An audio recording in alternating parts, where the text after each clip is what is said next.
старт за двамата състезатели. Крум Кокоров взе вътрешната траектория.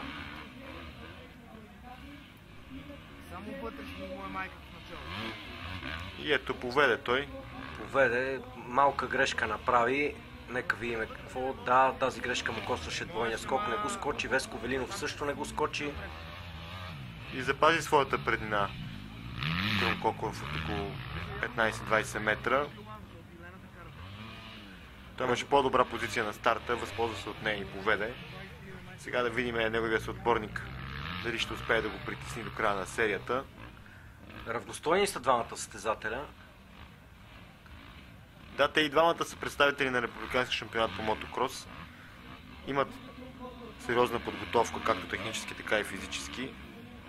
Мисля, че са на сходно ниво и двамата. Да видим обаче как ще се развият нещата. Видяхте разлика в преминаването на тройния скок. Крум Кокоров го скочи на един цял скок, докато Веско Велинов на два скока премина през тройния скок. Но все пак Крум е с 450 кубиков мотор. О, направи грешка, явно му изключи от скорост, като че ли мотора на завоя. Ето го, Веселин е плътно след него почти.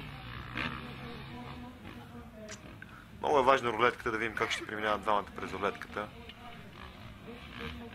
Те имат сериозни проблеми там все още. Искаше да кажеш, Веско, че с 450 кубиковия мотор тройния скок е по-лесен. Да, специално за този скок засилката е доста кратка и ако не се заходи бързо от завоя, с 250 кубиковия мотор е малко критично да се изчисти разстоянието до върха на третия скок на подпуската, така че големия мотор, 450 кубиков, има преимущество в този елемент. Но както виждаме, не може да му дръпне. Крум... Да, запазва се дистанцията между двамата.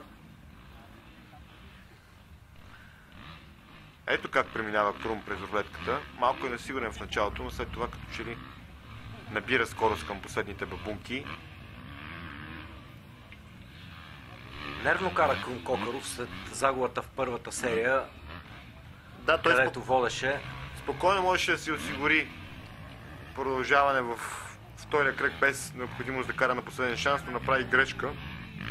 Сега я заплаща с допълнителни серии, които със сигурност ще му отнемат доста от енергията и ще се измори за